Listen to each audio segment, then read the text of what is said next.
आज जो हम ये चर्चा करने वाले हैं, दरअसल दो पहलू हैं जिस पर ये पूरी बातचीत होगी।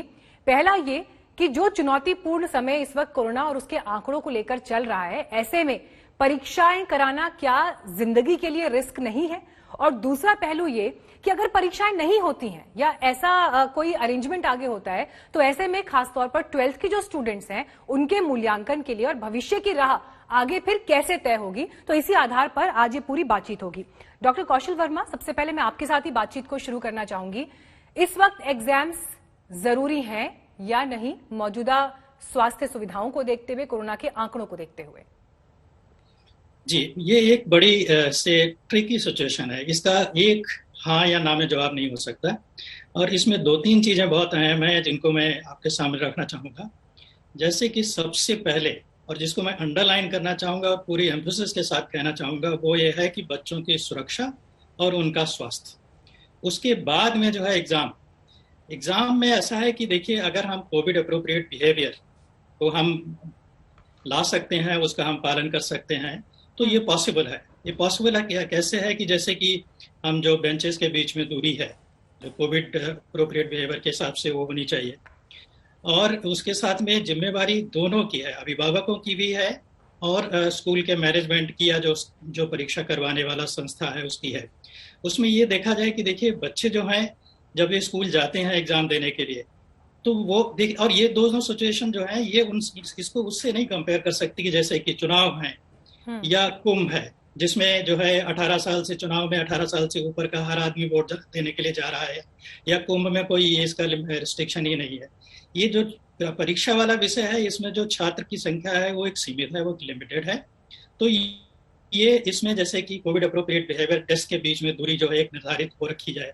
उसके बाद में कक्षा के बाहर या क्लासरूम के बाद सैनिटाइजर हो, स्कूल के बाहर सैनिटाइजर हो, बच्चों को पेरेंट्स को छोड़ने के लिए उनके पास कोई तरीका हो कि ये वो जो है बच्चों को स्कूल तक छोड़ के आए और उनको वापस लेकर के आए। बच्चे स्कूल में क्या होता है कि एग्जाम से पहले क्या करते हैं, अपने दोस्तों से मिलते हैं, उनसे बातचीत करते हैं। वो नहीं होना चाहिए कि वो ग्रुप में नहीं खड़े हों, आपस में बात नहीं करें। और ये भी होता है कि एग्जाम खत्म होने के बाद में भी वो पेपर डिस्कस करते हैं कि किसका कितना ठीक हुआ है, किसने कितना अच्छा किया है, किसने कितना खराब किया है। वो नहीं हो। जैसे ही परीक्षा खत्म हो, वो स्कूल से बाहर आए और वहां से सीधे अपने घर आ सकते हैं। और इसके बीच का जो हिस्सा है कि जैसे कि घर से स्कूल तक जाना, ये अभिभावक की जिम्मेवारी है। स्कूल में गेट पर छोड़ने के बाद में हाथ सैनिटाइज करें, एक एक करके जो है वो स्कूल के अंदर जाएं। और मुझे लगता है स्कूल के अंदर इतना इंफ्रास्ट्रक्चर है हर स्कूल में कि वो इतनी दूरी बना सकें कि डेस्क के बीच में और बच्चों के बीच में, जिसमें ये पॉसिबल होगा कि वो दूर दूर बैठें, एक दूसरे से बात नहीं करें। डॉक्टर साहब, आप जो सारी बातें कह रहे हैं ये बहुत ही बारीक बिंदु है। सबसे इम्पोर्टेंट ये है कि जो वो मास्क लगाते हैं, वो घर से मास्क को अच्छी तरीके से लगा करके जाएं। उसको बिल्कुल छूना नहीं है जब तक घर वापस नहीं आ जाए। और जैसे बाकी जो है कि हैंड सैनिटाइज करें और सोशल डिस्टेंसिंग है, इसको देखते हुए ये पॉसिबल है। जैसे कि हमारे यहाँ भी, हमारे यहाँ तौर पे डॉक्टर साहब देखिए, आप इस बात का जिक्र कर रहे हैं कि जो कोविड एप्रोप्रिएट बिहेवियर है, जो हम बीते साल से ही सुन रहे हैं, उसका बहुत सख्ती से पालन होना जरूरी है ताकि किसी भी तरह का रिस्क ना हो। लेकिन फिर हम ही लगातार खबरों में ऐसे तमाम केस देश के अलग अलग हिस्सों से देखते हैं जहां पर शादियों के लिए भीड़ उमड़ आती है, जहां भीड़ किसी दुकान के सामने जाकर खड़ी हो जाती है, या कई बार हम देखते हैं हमारे पॉलिटिशियंस भी ऐसे कई कार्यक्रमों में इन्वॉल्व होते हैं जहां पर इस तरह की भीड़ दिखाई देती है और ऐसे नियमों की धज्जियां उड़ रही होती हैं। तो ये नियम बच्चों के केस में कितनी सख्ती से इनका पालन होगा, ये अपने आप में एक चैलेंज तो है ही। मैं चर्चा में प्रमोद शर्मा जी आपको भी लाना चाहूंगी।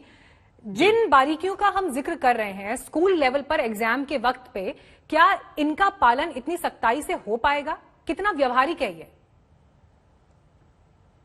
अगस्त में क्या स्थिति होगी, अब इसके बारे में कोई भी भविष्यवाणी करना पॉसिबल नहीं है।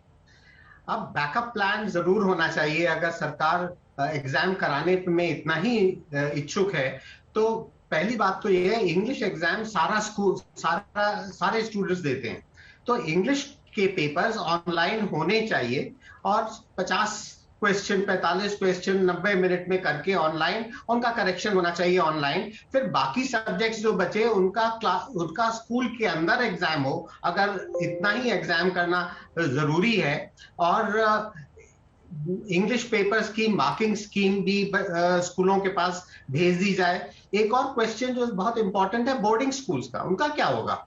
उनके बच्चे तो अपने अपने शहरों में हैं, कुछ विदेशों में है, वहां से वो कैसे आएंगे? और उनको कम से कम इस बात की सुविधा होनी चाहिए कि वो जिस शहर में रहते हैं उस शहर के ही सेंट्रल स्कूल में या किसी स्कूल में उनको एग्जाम देने की चॉइस हो। तो ये सब कुछ प्लान करना पड़ेगा, बैकअप प्लान जरूरी है। और अगर एग्जाम्स नहीं होते हैं तो यूनिवर्सिटीज को अपने रूल्स चेंज करने पड़ेंगे, क्योंकि उनके रूल्स ये है कि सर मैं आपसे एक बात ही समझना चाहती हूँ सर। सर मैं आपसे ये समझना चाहती हूँ प्रमोद शर्मा जी, जब आप कह रहे हैं कि एक बैकअप प्लान के साथ में और बहुत ही प्रैक्टिकल अप्रोच के साथ आगे बढ़ना होगा, लेकिन कोविड की दूसरी लहर में हमने जिस तरह का मिसमैनेजमेंट देखा है जमीन पर, एक आम आदमी एक ऑक्सीजन सिलेंडर के लिए अगर दर दर भटक रहा है, अस्पताल में बेड नहीं मिल रहा है, लोगों को दवाइयां दूर के हिस्सों में नहीं मिल रही है, एक स्टेट से दूसरे स्टेट में दवाई देने के लिए जाना पड़ रहा है, इंजेक्शन की कमी है, जीवन रक्षक दवाओं की कमी है, इन सब बातों के आधार पर परीक्षाएं होना, इसको आप किस नजरिए से देखते हैं सर?